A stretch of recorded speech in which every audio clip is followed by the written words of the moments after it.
एक व्यक्ति किसके घर में पैदा होगा ये उसके हाथ में नहीं होता। एक व्यक्ति किस जाति में पैदा होगा ये उसके हाथ में नहीं होता। जब वो बड़ा हो जाता है, समझदार हो जाता है, तो उसको बताया जाता है कि आप अछूत हो। जन्म के आधार पर भेदभाव की व्यवस्था का हम लोग विरोध करते हैं और सामाजिक न्याय का मूल सिद्धांत यही था। भारत का संविधान, बाबा साहब डॉक्टर भीमराव अंबेडकर ने जो संविधान इस देश को दिया, उस संविधान की मूल आत्मा क्या है, उसकी प्रस्तावना क्या है? प्रस्तावना सामाजिक बराबरी की बात करती है, प्रस्तावना आर्थिक बराबरी की बात करती है। लेकिन आजादी के 75 साल के बाद भी अगर बुलंदशहर में सीआरपीएफ के जवान को थाने में एप्लीकेशन देनी पड़ती है कि मैं दलित समाज से हूं, मुझे पुलिस प्रोटेक्शन दीजिए, तब मैं घोड़ी पर बैठ के जाऊंगा, इसका मतलब आज भी छुआछूत और भेदभाव की व्यवस्था है। अगर आजादी के 75 साल के बाद भी कर्नाटका के अंदर एक मेंबर ऑफ पार्लियामेंट को गांव में इसलिए घुसने नहीं दिया जाता उद्घाटन करने के लिए क्योंकि वो दलित कम्युनिटी से है। अगर आजादी के 75 साल के बाद भी हाथरस जैसा कांड होता है, अगर आजादी के 75 साल के बाद भी मध्य प्रदेश में एक दलित को शमशान में अंतिम संस्कार नहीं करने दिया जाता, इसका मतलब आज भी सामाजिक न्याय का मुद्दा जीवंत है। बराबरी चाहिए और गैर बराबरी के खिलाफ हमारी लड़ाई जारी रहेगी। आज lateral SC community lateral entry के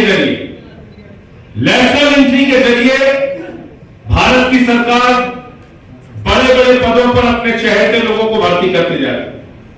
यूनिवर्सिटीज के अंदर देश के सारे विश्वविद्यालयों में तमाम जगहों पर आरक्षण की व्यवस्था को खत्म किया जा रहा है।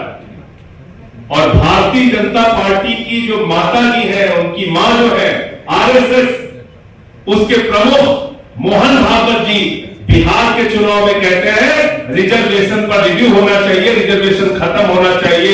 मैं आपसे कहना चाहता हूं, जब तक इस देश के अंदर गैर बराबरी की व्यवस्था है, आरक्षण के जरिए लोगों को न्याय की व्यवस्था चलनी चाहिए, तभी वो समाज में आगे बढ़ सकते हैं। डॉक्टर लोहिया ने कहा था, डॉक्टर राममनोहर लोहिया ने कहा था, एक व्यक्ति 0 पॉइंट पे खड़ा है, एक व्यक्ति 20 किलोमीटर आगे खड़ा है, दोनों में प्रतियोगिता नहीं कराई जा सकती।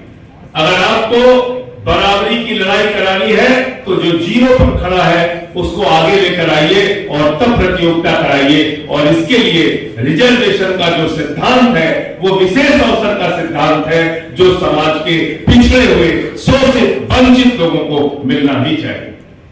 तो मैं ये कहना चाहता हूं कि जिस तरह से कास्ट सेंसस, जाति जनगणना से भाग रही सरकार, ये क्यों भाग रहे हैं? क्योंकि इनकी जो मातृ संस्था है आरएसएस, वो चाहती है कि वर्ण व्यवस्था रहे समाज के अंदर, जाति के आधार पर भेदभाव रहे समाज के अंदर। वो चाहती है कि ये जो भेदभाव की व्यवस्था वर्षों से चली आ रही है, ये जीवित और जिंदा रहे। मैं आम आदमी पार्टी के तौर पे अरविंद केजरीवाल जी की ओर से ये कहना चाहता हूं कि हम इस जाति जनगणना के पक्ष में हैं और जाति जनगणना देश की सरकार को कराना चाहिए।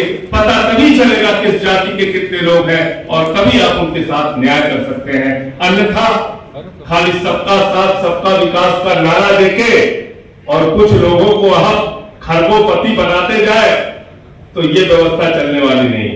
आज देश की सारी संपत्ति आकाश में पूछो जहाज अडानी का, जमीन पे आ जाओ एयरपोर्ट अडानी का, समुद्र में चले जाओ सीपोर्ट अडानी का, पाताल में चले जाओ कोयला अडानी का, गैस अडानी का, आयरन ओर अडानी का, स्टील अडानी का, सीमेंट अडानी का। आज सारी की सारी संपत्ति आकाश से लेकर पाताल तक प्रधानमंत्री ने अडानी को दे दिया।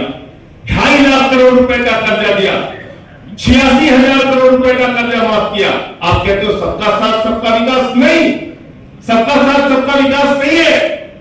विकास सिर्फ नरेंद्र मोदी जी के मित्रों का है, मित्रों का। और इस व्यवस्था को हमें बदलकर ऐसी व्यवस्था लानी पड़ेगी जिसमें आर्थिक भागीदारी भी हो, सामाजिक भागीदारी भी हो और नौकरियों में भी बराबर की भागीदारी हो, तभी ये देश आगे बढ़ पाएगा। मैं फिर से एक बार आप सबको बधाई देते हुए ये कास्ट सेंसस का जो मुद्दा है उसका समर्थन करते हुए आम आदमी पार्टी की ओर से, अरविंद केजरीवाल जी की ओर से आपको विश्वास दिलाना चाहता हूं कि इस लड़ाई को जब आप आगे बढ़ाएंगे, जहां कहीं भी हम लोग को बुलाएंगे, सदन से लेके सड़क तक आपके साथ खड़े रहेंगे। बहुत बहुत शुक्रिया, बहुत धन्यवाद। Thank you, sir. I now invite Honorable Mr. Farooq Abdullah, Member of Parliament and President of Jammu and Kashmir National Conference, to